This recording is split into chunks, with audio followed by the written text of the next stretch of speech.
Apa sih yang dimaksud dengan metode pembelajaran? Pasti dari teman-teman sudah tahu dan sudah paham apa yang dimaksud dengan metode pembelajaran.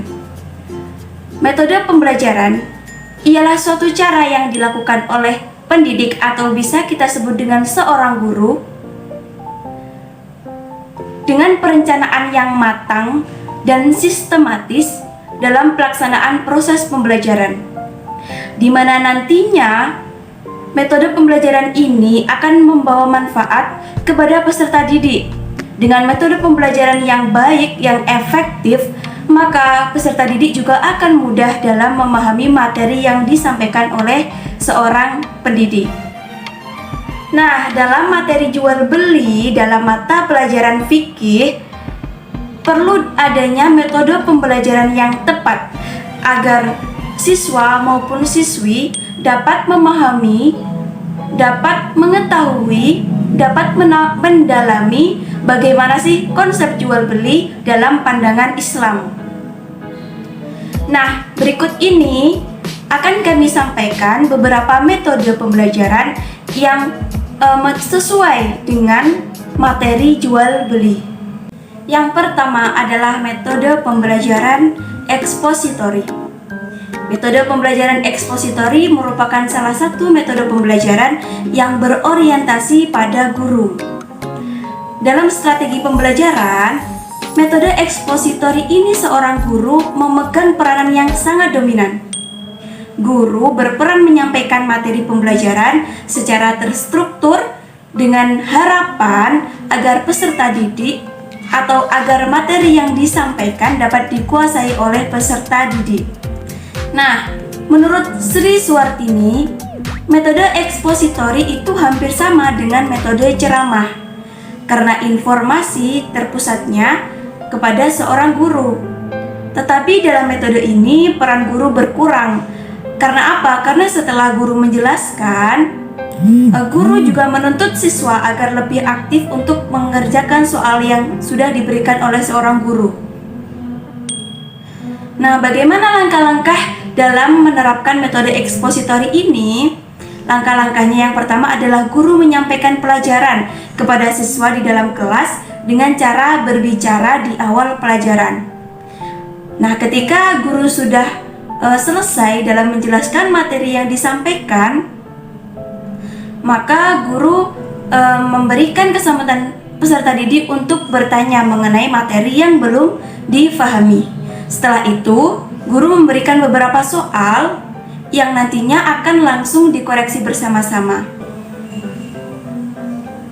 Nah, nanti jika memang dirasa peserta didik belum benar-benar memahami materi yang telah disampaikan, maka seorang pendidik atau guru bisa mengulangi materi yang memang belum difahami oleh peserta didik. Yang kedua adalah metode bermain peran atau biasa disebut role playing.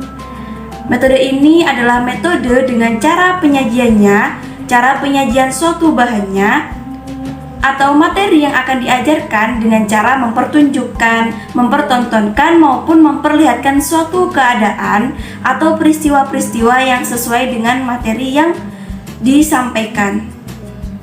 Di mana dalam prakteknya peserta didik itu mendapat tugas dari seorang guru untuk mempraktekkan atau mempertunjukkan suatu problem atau suatu keadaan di mana keadaan tersebut berhubungan dengan materi pelajaran. Selanjutnya adalah berikut contoh salah satu penerapan metode pembelajaran bermain peran dalam materi jual beli. Yang pertama, bersambungan dengan metode ekspositori setelah guru menjelaskan kepada peserta didik, maka mungkin juga bisa dilakukan di pertemuan selanjutnya. Guru membagi beberapa kelompok dalam satu kelas. Selanjutnya, guru memberikan video ataupun foto yang berhubungan dengan jual beli, entah itu ketika transaksi jual beli atau bagaimana sih caranya akad dalam jual beli, larangan dari jual beli tersebut untuk diamati oleh setiap kelompok peserta didik. Selanjutnya, peserta didik diberikan waktu untuk mendiskusikan video yang telah dipersiapkan tadi. Nah, setelah itu guru meminta per kelompok untuk maju ke depan guna mempertunjukkan suatu kegiatan jual beli. Entah itu contoh kegiatan jual beli yang terlarang, entah itu bagaimana sih cara transaksi jual beli secara Islam, dan lain sebagainya. Setelah setiap kelompok maju, guru memberikan penguatan materi kepada peserta didik. Mungkin dalam kegiatan pertunjukan tadi ada yang salah atau sebagainya, guru memberikan arahan dan juga memperkuat materi.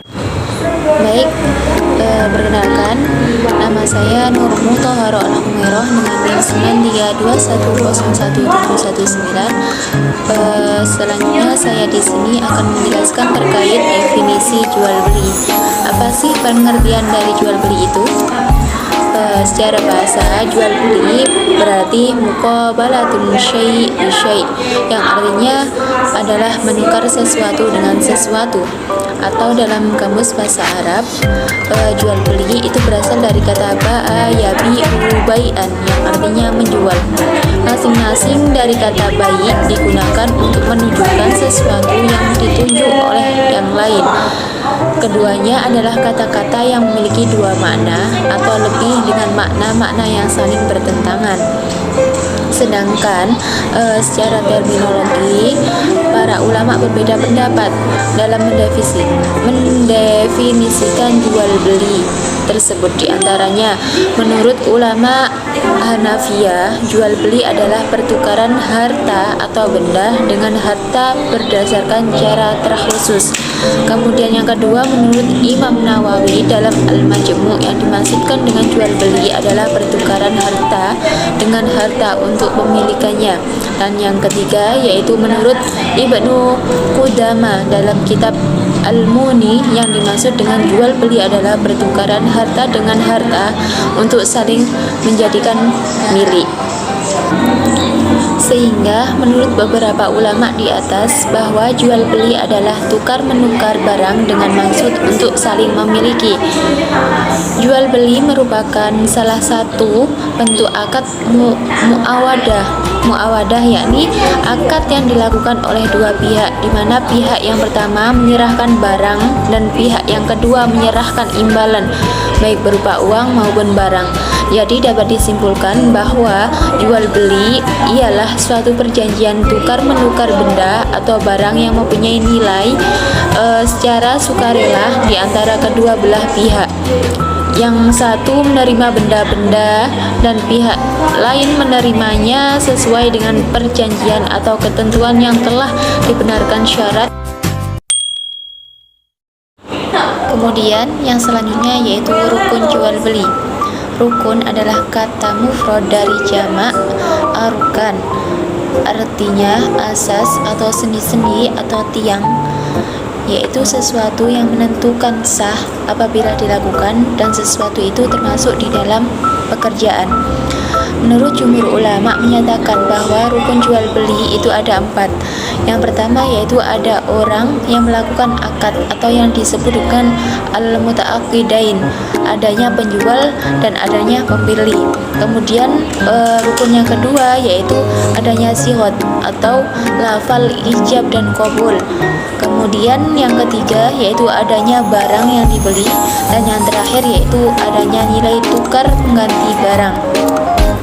Sehingga beberapa pendapat ulama atau fuqaha tersebut secara ringkas dan jelas bahwa rukun jual beli yang ideal yaitu adanya kedua belah pihak yang melakukan transaksi jual beli, adanya barang yang menjadi transaksi jual beli, dan lafaz dalam transaksi jual beli. Selanjutnya yaitu syarat jual beli. Agar jual beli dapat dilaksanakan secara sah dan memberi pengaruh yang tepat, maka harus dapat direalisasikan dengan beberapa syarat terlebih dahulu. Untuk syarat yang pertama yaitu syarat orang yang berakal. Syaratnya yaitu yang pertama berakal, kemudian yang kedua yaitu melakukan akad itu ialah orang yang berbeda. Tidak sah hukumnya yang melakukan akad dalam waktu yang bersamaan. Maksudnya bagaimana? Maksudnya yaitu seseorang sebagai penjual sekaligus pembeli. Kemudian syaratnya yang berkaitan dengan ijab qabul, yaitu syaratnya yang pertama orang yang mengucapkan ijab dan qabul telah baligh dan berakal. Kemudian qabul sesuai dengan ijab. Misalnya penjual mengatakan saya menjual buah ini dengan harga sekian. Kemudian pembeli menjawab saya membeli buah ini dengan harga sekian. Kemudian syarat yang selanjutnya yaitu ijab qabul dilakukan dalam satu majelis. Kemudian yang ketiga, syarat-syarat barang yang diperjualbelikan atau yang disebut ma'qud alaih.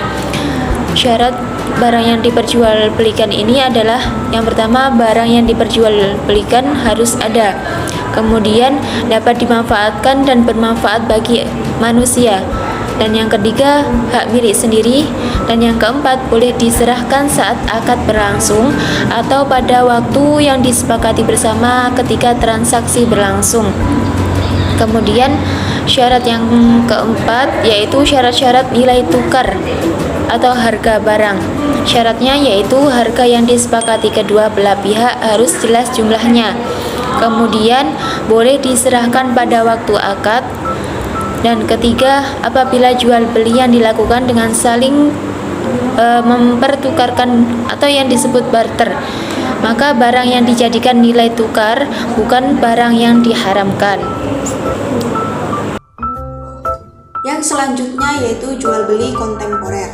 Jual beli kontemporer adalah proses transaksi jual beli yang sering terjadi pada masa sekarang atau biasa kita sebut sebagai jual beli online.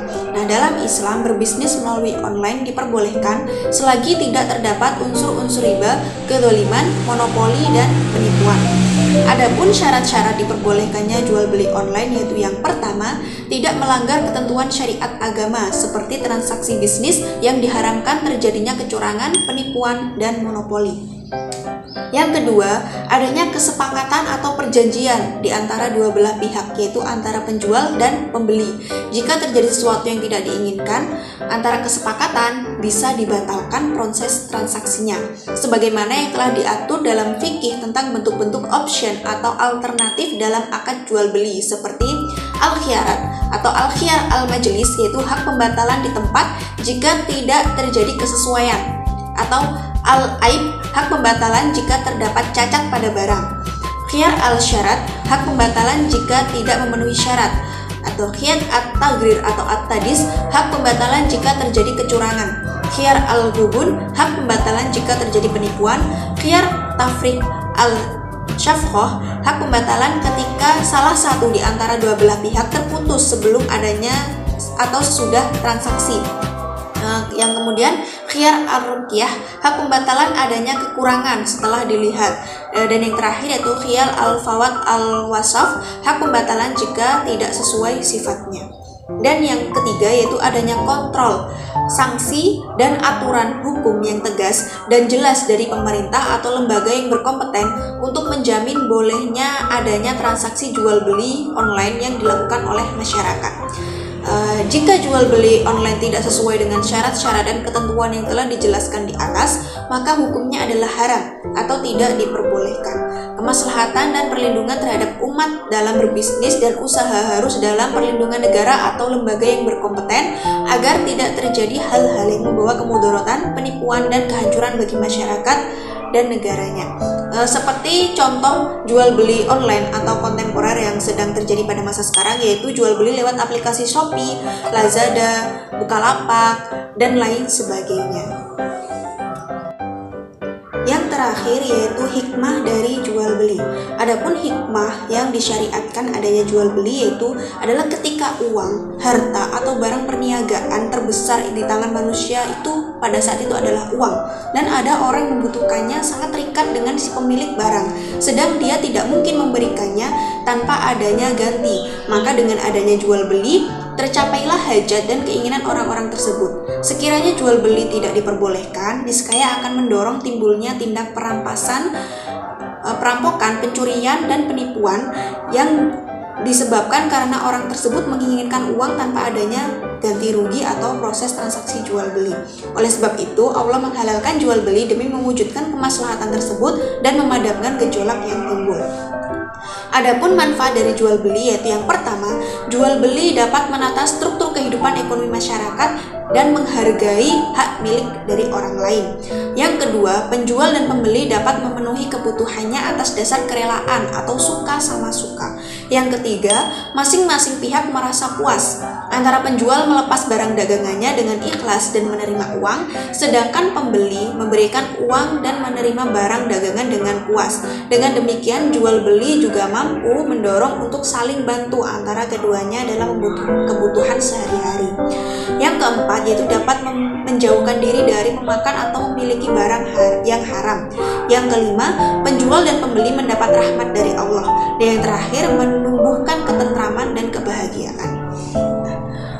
Sekian presentasi dari kami, kurang lebihnya mohon maaf. Assalamualaikum warahmatullahi wabarakatuh.